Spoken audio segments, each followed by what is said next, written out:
ਯਸ਼ਾਇਆ ਨਬੀ ਦੀ ਕਿਤਾਬ। ਪਹਿਲੀ ਵੀਡੀਓ ਵਿੱਚ ਅਸੀਂ ਯਸ਼ਾਇਆ 1 ਤੋਂ 39 ਤੱਕ ਦੇਖਿਆ ਹੈ, ਜਿਸ ਵਿੱਚ ਯਰੂਸ਼ਲਮ ਦੇ ਦੰਡ ਅਤੇ ਉਸ ਦੀ ਆਸ਼ਾ ਬਾਰੇ ਯਸ਼ਾਇਆ ਦਾ ਸੰਦੇਸ਼ ਸੀ। ਉਸਨੇ ਇਸਰਾਏਲ ਦੇ ਆਗੂਆਂ ਤੇ ਵਿਦਰੋਹੀ ਹੋਣ ਦਾ ਦੋਸ਼ ਲਾਇਆ ਅਤੇ ਕਿਹਾ ਕਿ ਪਰਮੇਸ਼ਵਰ ਦੇ ਦੰਡ ਦੇ ਫਲਸਰੂਪ ਇਸਰਾਏਲ ਦਾ ਰਾਜ ਪਹਿਲਾਂ ਅਸੂਰ ਅਤੇ ਫਿਰ ਬਾਬਲ ਦੇ ਦੁਆਰਾ ਨਸ਼ਟ ਕਰ ਦਿੱਤਾ ਜਾਵੇਗਾ।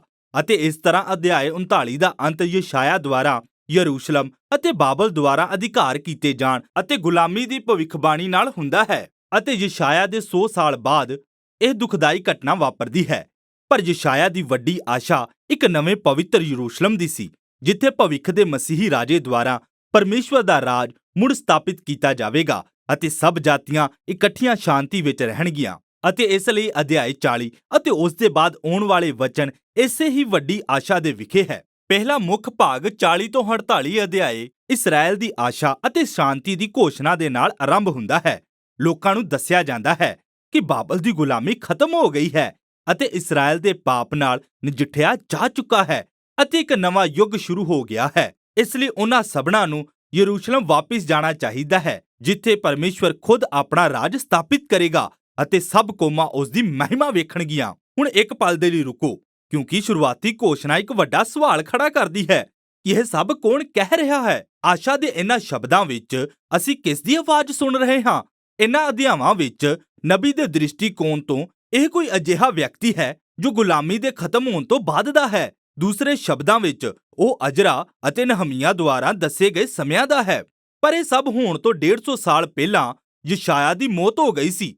ਸੋ ਸਾਨੂੰ ਇਸ ਦਾ ਕੀ ਅਰਥ ਕੱਢਣਾ ਚਾਹੀਦਾ ਹੈ? ਖੈਰ, ਬਹੁਤ ਸਾਰੇ ਲੋਕ ਇਹ ਮੰਨਦੇ ਹਨ ਕਿ ਯਸ਼ਾਇਆ ਹੁਣ ਵੀ ਆਪਣੇ ਸਮੇਂ ਦੇ ਬਾਰੇ ਹੀ ਗੱਲ ਕਰ ਰਿਹਾ ਸੀ, ਪਰ ਉਸ ਦੇ ਬਚਨ ਭਵਿੱਖ ਵਿੱਚ ਚਲੇ ਗਏ, ਅਰਥਾਤ 200 ਸਾਲ ਬਾਅਦ ਦੇ ਸਮੇਂ ਵਿੱਚ। ਅਤੇ ਉਹ ਭਵਿੱਖ ਦੀਆਂ ਪੀੜ੍ਹੀਆਂ ਨਾਲ ਇਸ ਤਰ੍ਹਾਂ ਗੱਲ ਕਰ ਰਿਹਾ ਹੈ ਜਿਸ ਤਰ੍ਹਾਂ ਗੁਲਾਮੀ ਖਤਮ ਹੋ ਗਈ ਹੈ।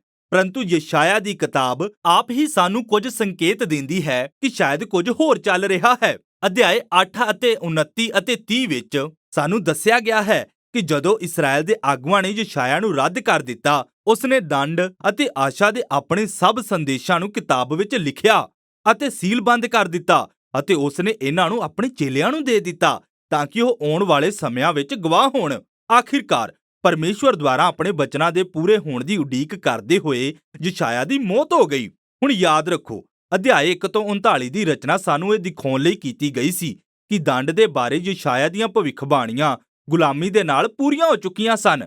ਉਹ ਸੱਚਾ ਨਬੀ ਹੈ ਅਤੇ ਇਸ ਲਈ ਜਦੋਂ ਗੁਲਾਮੀ ਖਤਮ ਹੋ ਗਈ ਤੇ ਉਸ ਤੋਂ ਬਾਅਦ ਯਸ਼ਾਇਆ ਦੇ ਚੇਲਿਆਂ ਨੇ, ਜਿਨ੍ਹਾਂ ਨੇ ਇੰਨੇ ਲੰਮੇ ਸਮੇਂ ਤੋਂ ਉਸ ਦੇ ਵਚਨਾਂ ਨੂੰ ਸੰਭਾਲ ਕੇ ਰੱਖਿਆ ਹੋਇਆ ਸੀ, ਉਸ ਪੋਥੀ ਨੂੰ ਖੋਲ੍ਹਿਆ ਅਤੇ ਆਸ਼ਾ ਦੇ ਵਚਨਾਂ ਨੂੰ ਆਪਣੇ ਸਮੇਂ ਤੇ ਲਾਗੂ ਕਰਨਾ ਸ਼ੁਰੂ ਕਰ ਦਿੱਤਾ। ਸੋ ਇਸ ਵਿਚਾਰ ਦੇ ਅਨੁਸਾਰ ਯਸ਼ਾਇਆ ਦੀ ਕਿਤਾਬ ਵਿੱਚ ਯਸ਼ਾਇਆ ਦੇ ਸ਼ਬਦਾਂ ਦਾ ਪਹਿਲਾ ਸੰਗ੍ਰਹਿ ਹੈ ਅਤੇ ਉਸ ਦੇ ਨਬੀ ਚੇਲਿਆਂ ਦੀਆਂ ਉਹ ਲਿਖਤਾਂ ਵੀ ਸ਼ਾਮਿਲ ਹਨ ਜਿਨ੍ਹਾਂ ਨੂੰ ਪਰਮੇਸ਼ਵਰ ਨੇ ਆਉਣ ਵਾਲੀਆਂ ਪੀੜ੍ਹੀਆਂ ਵਿੱਚ ਯਸ਼ਾਇਆ ਦੇ ਆਸ਼ਾ ਦੇ ਸੰਦੇਸ਼ ਨੂੰ ਵਧਾਉਣ ਲਈ ਪ੍ਰਯੋਗ ਕੀਤਾ। ਤੁਸੀਂ ਜਿਸ ਵੀ ਵਿਚਾਰ ਨੂੰ ਲਓ, ਸਭ ਇਸ ਗੱਲ ਤੇ ਸਹਿਮਤ ਹਨ ਕਿ ਇਹ ਅਧਿਆਏ ਇਹ ਘੋਸ਼ਣਾ ਕਰਦੇ ਹਨ ਕਿ ਭਵਿੱਖ ਦੀ ਆਸ਼ਾ ਆ ਗਈ ਹੈ ਅਤੇ ਪਰਮੇਸ਼ਵਰ ਯਸ਼ਾਇਆ ਦੀ ਕਿਤਾਬ ਵਿੱਚ ਕੀਤੇ ਵਾਅਦਿਆਂ ਨੂੰ ਪੂਰਾ ਕਰ ਰਿਹਾ ਹੈ।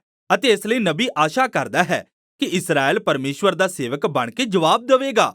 ਭਾਵ, ਠਹਿਰਾਏ ਹੋਏ ਸਮੇਂ ਤੇ ਪਰਮੇਸ਼ਵਰ ਦੇ ਨਿਆਂ ਅਤੇ ਦਇਆ ਨੂੰ ਚੱਖਣ ਤੋਂ ਬਾਅਦ ਉਹ ਹੁਣ ਦੂਸਰੀਆਂ ਕੌਮਾਂ ਨੂੰ ਦੱਸਣਾ ਸ਼ੁਰੂ ਕਰ ਦੇਵੇਗਾ ਕਿ ਪਰਮੇਸ਼ਵਰ ਸੱਚਮੁੱਚ ਹੈ। ਪਰ ਅਜਿਹਾ ਨਹੀਂ ਹੋ ਰਿਹਾ ਹੈ।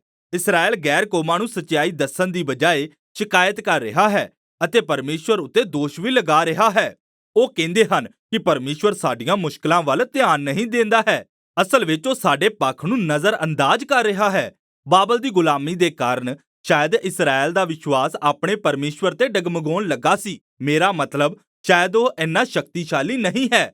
ਸ਼ਾਇਦ ਬਾਬਲ ਦੇ ਦੇਵਤਾ ਸਾਡੇ ਪਰਮੇਸ਼ਵਰ ਤੋਂ ਵੱਡੇ ਹਨ ਅਤੇ ਇਸ ਲਈ ਇਹ 41 ਤੋਂ 47 ਅਧਿਆਏ ਕਿਸੇ ਪਰਤਾਵੇ ਦੇ ਸਮਾਨ ਹਨ।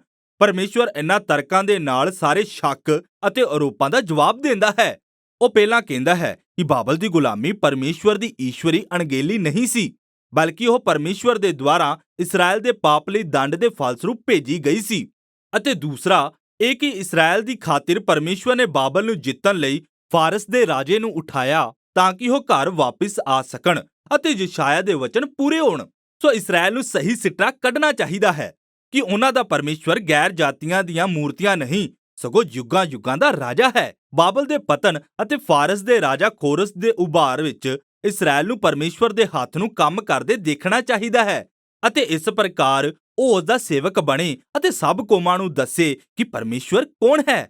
ਪਰ ਉਸ ਪਰਤਾਵੇ ਦੇ ਅੰਤ ਵਿੱਚ ਅਰਥਾਤ ਅਧਿਆਇ 48 ਵਿੱਚ ਅਸੀਂ ਇਸਰਾਏਲ ਨੂੰ ਫਿਰ ਵੀ ਆਪਣੇ ਪੁਰਖਿਆਂ ਦੀ ਤਰ੍ਹਾਂ ਵਿਦਰੋਹੀ ਅਤੇ ਕਠੋਰ ਹੀ ਪਾਉਂਦੇ ਹਾਂ ਅਤੇ ਇਸ ਲਈ ਪਰਮੇਸ਼ਵਰ ਉਹਨਾਂ ਨੂੰ ਆਪਣੇ ਸੇਵਕ ਦੇ ਰੂਪ ਵਿੱਚ ਅਯੋਗ ਘੋਸ਼ਿਤ ਕਰ ਦਿੰਦਾ ਹੈ। ਪਰ ਪਰਮੇਸ਼ਵਰ ਹੁਣ ਵੀ ਕੌਮਾਂ ਨੂੰ ਬਰਕਤ ਦੇਣਾ ਚਾਹੁੰਦਾ ਹੈ ਅਤੇ ਇਸ ਲਈ ਨਬੀ ਕਹਿੰਦਾ ਹੈ ਕਿ ਪਰਮੇਸ਼ਵਰ ਇਸ ਸਮੱਸਿਆ ਦਾ ਹੱਲ ਕਰਨ ਲਈ ਇੱਕ ਨਵਾਂ ਕੰਮ ਕਰਨ ਜਾ ਰਿਹਾ ਹੈ ਜੋ ਅਗਲੇ ਭਾਗ ਵਿੱਚ ਅਧਿਆਇ 49 ਤੋਂ 55 ਤੱਕ ਹੈ।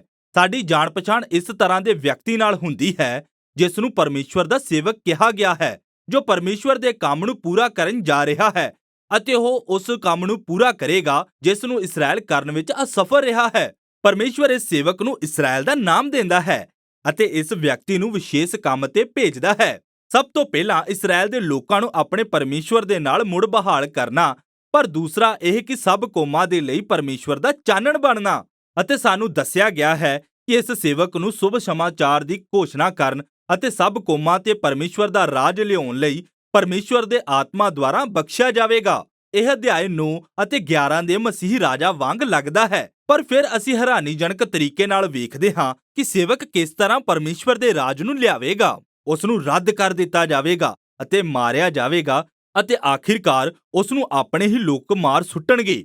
ਉਸ ਤੇ ਆਰੋਪ ਲਗਾਇਆ ਜਾ ਰਿਹਾ ਸੀ ਅਤੇ ਮੌਤ ਦਾ ਦੰਡ ਦਿੱਤਾ ਜਾ ਰਿਹਾ ਸੀ। ਉਹ ਅਸਲ ਵਿੱਚ ਆਪਣੇ ਹੀ ਲੋਕਾਂ ਦੇ ਪਾਪਾਂ ਲਈ ਮਰ ਰਿਹਾ ਸੀ। ਨਬੀ ਕਹਿੰਦਾ ਹੈ ਕਿ ਸੇਵਕ ਦੀ ਮੌਤ ਲੋਕਾਂ ਦੀ ਬੁਰਾਈ ਅਤੇ ਵਿਦਰੋਹ ਲਈ ਪ੍ਰਾਸ਼ਚਿਤ ਦਾ ਬਲੀਦਾਨ ਹੈ ਅਤੇ ਫਿਰ ਉਸ ਦੀ ਮੌਤ ਤੋਂ ਬਾਅਦ ਅਚਾਨਕ ਫਿਰ ਸੇਵਕ ਜੀਵਿਤ ਹੋ ਉੱਠਦਾ ਹੈ ਅਤੇ ਅਸੀਂ ਸੁਣਦੇ ਹਾਂ ਕਿ ਉਸ ਨੇ ਆਪਣੀ ਮੌਤ ਦੁਆਰਾ ਲੋਕਾਂ ਨੂੰ ਧਰਮੀ ਬਣਨ ਦਾ ਰਸਤਾ ਪ੍ਰਦਾਨ ਕੀਤਾ, ਅਰਥਾਤ ਇਹ ਕਿ ਉਹਨਾਂ ਨੂੰ ਪਰਮੇਸ਼ਵਰ ਨਾਲ ਸਹੀ ਸਬੰਧ ਵਿੱਚ ਰੱਖਿਆ ਜਾਵੇ। ਅਤੇ ਇਹ ਭਾਗ ਉਹਨਾਂ ਦੋ ਤਰੀਕਿਆਂ ਦਾ ਵਰਣਨ ਕਰਦੇ ਹੋਏ ਸਮਾਪਤ ਹੁੰਦਾ ਹੈ ਜਿਸ ਤੋਂ ਲੋਕ ਸੇਵਕ ਦੇ ਪ੍ਰਤੀ ਪ੍ਰਤੀਕਿਰਿਆ ਕਰ ਸਕਦੇ ਹਨ। ਕੁਝ ਨਿਮਰਤਾ ਨਾਲ ਪ੍ਰਤੀਕਿਰਿਆ ਕਰਨਗੇ ਅਤੇ ਆਪਣੇ ਪਾਪਾਂ ਤੋਂ ਮੁੜਨਗੇ ਅਤੇ ਪਰਮੇਸ਼ਵਰ ਦੇ ਸੇਵਕ ਨੇ ਉਹਨਾਂ ਲਈ ਜੋ ਕੁਝ ਕੀਤਾ ਹੈ ਉਸ ਨੂੰ ਸਵੀਕਾਰ ਕਰਨਗੇ। ਇਹਨਾਂ ਲੋਕਾਂ ਨੂੰ ਸੇਵਕ ਅਤੇ ਬੀਜ ਵੀ ਕਿਹਾ ਗਿਆ ਹੈ। ਅਧਿਆਇ 6 ਦੇ ਪਵਿੱਤਰ ਬੀਜ ਯਾਦ ਰੱਖੋ, ਇਹ ਉਹ ਹਨ ਜੋ ਮਸੀਹਾ ਦੇ ਰਾਜ ਦੀ ਬਰਕਤ ਦਾ ਅਨੁਭਵ ਕਰਨਗੇ। ਪਰ ਇੱਥੇ ਇਸ ਤਰ੍ਹਾਂ ਦੇ ਲੋਕ ਵੀ ਹਨ ਜਿਨ੍ਹਾਂ ਨੂੰ ਕੇਵਲ ਦੁਸ਼ਟ ਕਿਹਾ ਗਿਆ ਹੈ।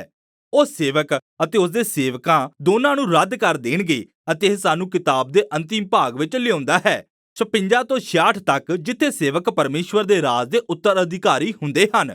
ਇਹਨਾਂ ਅਧਿਆਵਾਂ ਨੂੰ ਬੜੇ ਸੁਚੱਜੇ ਢੰਗ ਨਾਲ ਰਚਿਆ ਗਿਆ ਹੈ ਅਤੇ ਇਹ ਕਿਤਾਬ ਦੇ ਸਭ ਵਿਸ਼ਿਆਂ ਨੂੰ ਇਕਸਾਰ ਲਿਆਉਂਦੇ ਹਨ।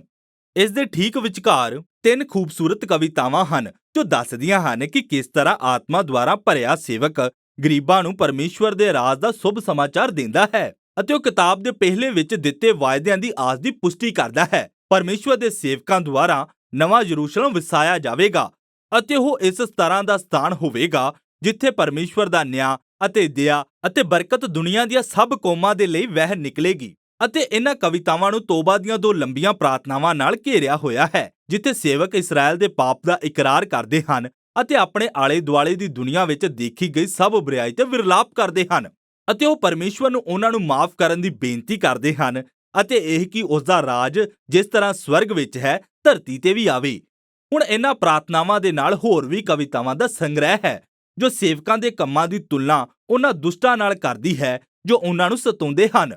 ਪਰਮੇਸ਼ਵਰ ਕਹਿੰਦਾ ਹੈ ਕਿ ਉਹ ਉਹਨਾਂ ਸਭ ਲੋਕਾਂ ਨੂੰ ਦੰਡ ਦੇਣ ਜਾ ਰਿਹਾ ਹੈ ਜੋ ਉਸ ਦੇ ਸੰਸਾਰ ਨੂੰ ਬੁਰਾਈ, ਸਵਾਰਥ ਅਤੇ ਮੂਰਤੀ ਪੂਜਾ ਨਾਲ ਖਰਾਬ ਕਰਦੇ ਹਨ ਅਤੇ ਉਹ ਉਹਨਾਂ ਨੂੰ ਆਪਣੇ ਨਗਰ ਤੋਂ ਹਮੇਸ਼ਾ ਲਈ ਦੂਰ ਕਰਨ ਜਾ ਰਿਹਾ ਹੈ। ਪਰ ਉਹ ਸੇਵਕ ਜੋ ਬੁਰਾਈ ਦੇ ਸਾਹਮਣੇ ਹਲੀਮ ਹਨ ਅਤੇ ਜੋ ਆਪਣੀਆਂ ਬੁਰਾਈਆਂ ਨੂੰ ਮੰਨ ਕੇ ਤੋਬਾ ਕਰਦੇ ਹਨ, ਉਹਨਾਂ ਨੂੰ ਮਾਫ ਕਰ ਦਿੱਤਾ ਜਾਵੇਗਾ ਅਤੇ ਉਹ ਉਸ ਨਵੇਂ ਯਰੂਸ਼ਲਮ ਦੇ ਵਾਰਿਸ ਹੋਣਗੇ ਜਿਸ ਨੂੰ ਅਸੀਂ ਸੰਪੂਰਨ ਨਵੀਂ ਧਰਤੀ ਦੇ ਚਿੱਤਰ ਦੇ ਰੂਪ ਵਿੱਚ ਦੇਖਦੇ ਹਾਂ, ਜਿੱਥੇ ਮੌਤ ਅਤੇ ਪੀੜਾ ਸਦਾ ਦੇ ਲਈ ਦੂਰ ਹੋ ਜਾਵੇਗੀ। ਅਤੇ ਫਿਰ ਅਸੀਂ ਕਿਤਾਬ ਦੇ ਬਾਹਰੀ ਢਾਂਚੇ ਤੇ ਪਹੁੰਚਦੇ ਹਾਂ।